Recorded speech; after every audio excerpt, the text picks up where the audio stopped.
গান শুনিম কিন্তু দেই মুডত আছে নে গান শুনোৱাৰ গিটাৰখন আছে গান এটা গাম জানো গান এটি সৰু অনুৰোধ জনাইছো আপোনাক গাবলৈ সহযাত্ৰী সকলেও অকমান ধুনীয়াকে বহি শুনকচোন যেনে আমাক কি শুনাই এটো গান মই ৰিলিজ কৰা নাই কিন্তু মোৰ শিলা এলবামটো 12টা গান কৰিছো টোটাল বাহ ছটা মান ৰিলিজ হৈছে 6টা মান ৰিলিজ কৰা নাই মই কাৰণ ভিডিঅ' বিলাক কৰিবলৈ টাইম পোৱা নাই আৰু এটো একদম নতুন গান এটো মই হস্পিটেলত বনোৱা গান 4-5টা মান 4টা গান বনাইছিলো হস্পিটেলত এটা বম্বেত আছিল মানে আপুনি যেতিয়া হস্পিটেলত আছিল মই 3 মাহ থাকিল ন হস্পিটেলত হয় আগৰ বেমাৰ হলে তেতিয়া সৃষ্টি মানে তেতিয়া মই সব পাহৰি গৈছিলো কিন্তু গান বনাবলৈ পাহৰা নাছিলো কাৰণ আপুনি গানৰ মানুহ সো আমি শুনিম হেতু ন যাত্ৰা পাৰ্টি ৰেডি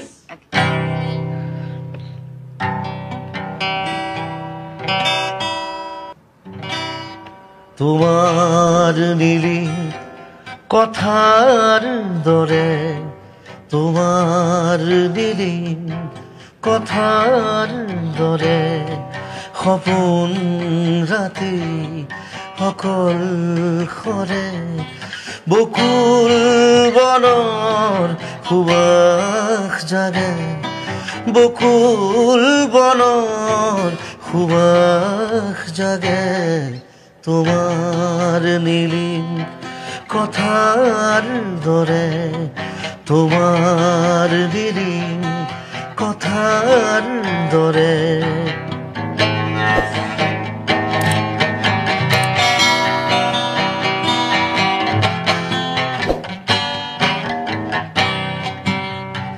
উটি বাহি যায়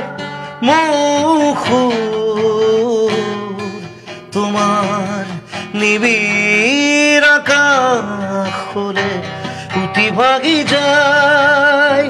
মুখ তোমার নিবিড় আকাশলে সপোন ৰাতি সকল খৰে বকুল বনৰ সুবাস জাগে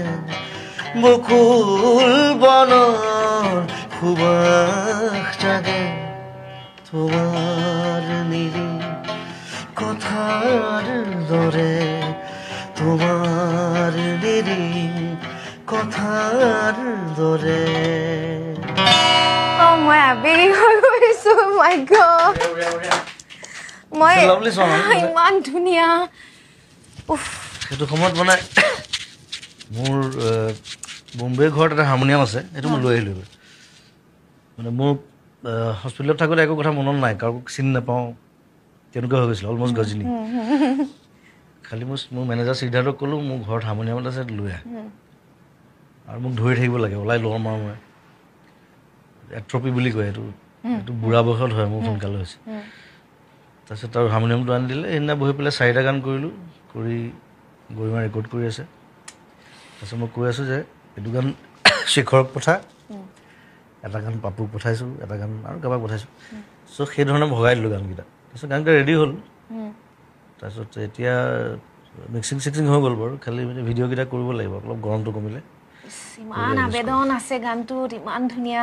সেইকাৰণে ভিডিঅ' কনচেপ্টটো মই তেনেকৈ ভাবিছোঁ পুৰণা মই স্পীচলেছ হৈছোঁ আৰু মই বেছি আজি একো ক'ব পৰা নাই অকল আজি জুবিনদাৰ পৰা শুনিম আপোনাৰ মানে ভাল লগা গানবিলাক ভাল লগাৰ কাৰণবোৰ আপুনি কি বুলি ভাবে এটাটো উচ্চাৰণ সেইটো মানে মই উচ্চাৰণটো ভালকে কৈছো নে শব্দটো উচ্চাৰণ সেইটো এটা কাৰণ হয় সেইটো আমি জানোৱেই সেইটো টানি একদম হৃদয়ত চুই যায় আৰু বেলেগ কি কাৰণ বুলি ভাবিব পাৰে আপোনাৰ গান ভাল পোৱা সেইটো সৰুতে দেউতা শিকালে মানে ডিকশ্যনটো দেউতা ইংলিছৰ মানুহ উৰ্দু জানে সংস্কৃত পঢ়ে চ' মোক গোটেই সবা লেচন দি দিলে একেলগে সংস্কৃতো পঢ়াইছে উৰ্দুও শিকালে অলপ হিন্দীটো বাৰু শিকিছোৱে ইংলিছ দেউতা সদায় কয় যে যিটো ভাষা কওঁ সেইটো তেনেকৈ কবি বেয়া নহয় যাতে শুনিবলৈ বেংগলী চব সেই ধৰণে সেই মোৰ ৰিক্ৰিয়েশ্যনটো তেনেকৈ হ'ল দেউতাৰ ফালৰ পৰা ঘৰত কিন্তু কোনোবাই ক'লেও নিজৰ যদি সেই অনুৰাগটো নাথাকে ভাষাটোৰ প্ৰতি আপোনাৰ এক্সাৰসাইজ এটা নিজৰ ফালৰ পৰা যদি নাথাকে আচ্ছা এতিয়া এইখিনি মাজতে আৰু এটা কথা সুধো আপুনি খুব মানৱ দৰদী আপুনি বহুতকে বহুত সহায় কৰে কিন্তু কেতিয়াবা কিছুমান মানুহৰ টকা পইচাৰে অজস্ৰ ভাণ্ডাৰ থাকিলেও সেই মনটো নাথাকে তেনে ধৰণৰ কাম কৰি আপুনি কিমান সুখী হয় দিব পৰাটো আচলতে মানে নিজৰ ব্লাডত থাকিব লাগিব ইটছ এ মেণ্টেলিটি ধনী মানুহ ঢেৰ আছে কেই পইচা দিয়ে ডেইলি এতিয়া মোৰ কথা হ'ল যে মই ডেইলি যিমান পইচা ঘটো তাৰ আধাতকৈ বেছি পইচা মই বিলাওঁ কেতিয়াবা নিজৰ পকেটত পইচা নাইকিয়া হয় আৰু সেইটো কাৰণে মই মানে বহুত পইচা লৈ ফুৰিবলগীয়া হয় ডেইলি ক'ত কাক দিব লাগে একোটি ঠিক নাই আপোনাৰ টকা পইচা কোনে চায় কোনেও নাচায় আপোনাৰ সম্পত্তি কোনে চায় মেনেজাৰে চায় বাৰু সেইবিলাক চায় প্ৰগ্ৰেম চাগে মই সেইবিলাক মই নাচাওঁ আকৌ সেইবোৰ তাহাঁতি শ্বৰ্ট আউট কৰে মই যিবিলাক মানে নিজে যিখিনি ঘটো গান গাই ঘটো বা মিউজিক কৰি ঘটো সেইবোৰ পইচা সেইটো হিচাপ অকল মোৰ ওচৰত থাকে আৰু ঘৰৰ পৰা ওলাওঁতে সেইকাৰণে বেছি পইচা লৈ আহোঁ তাৰপিছত বিলাই গৈ থাকোঁ ডেইলি ঘৰৰ তলত মানুহ ৰৈ থাকে বেমাৰ আজাৰ পঢ়া শুনা কিবা কি থাকোঁ আৰু নাই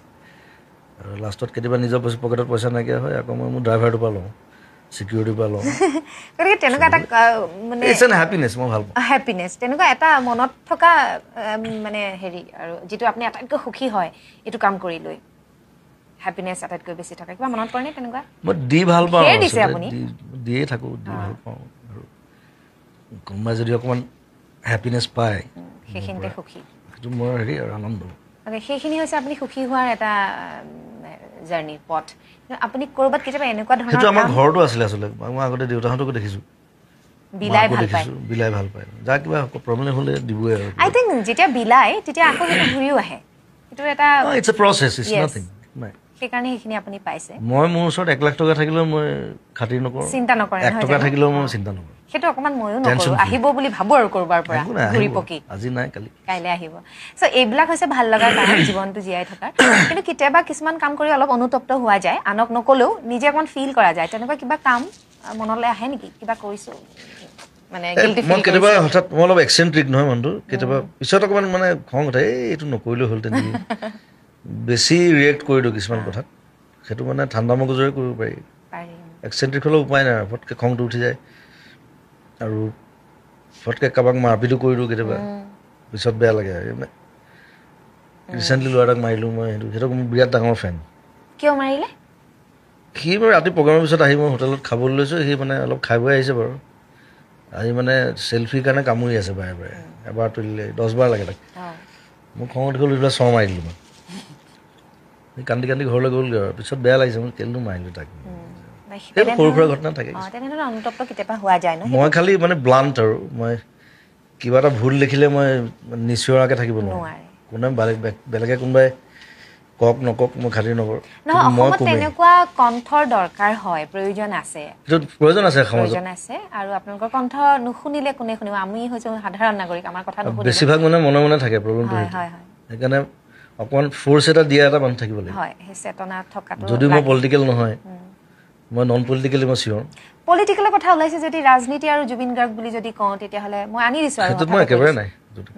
মই খালি আন্দোলন লাগি দিছিলোঁ কাৰণ সেইটো আমাৰ দৰকাৰ আছিলে কাৰণ সেইটো বস্তু বেয়া পাইছিলোঁ মই এতিয়াও বেয়া পাওঁ এতিয়াও বিৰোধিতা কৰোঁ ৰাজনীতি শব্দটোক আপুনি কেনেকৈ ডিফাইন কৰিব ৰজাৰ নীতি আৰু ৰাজনীতি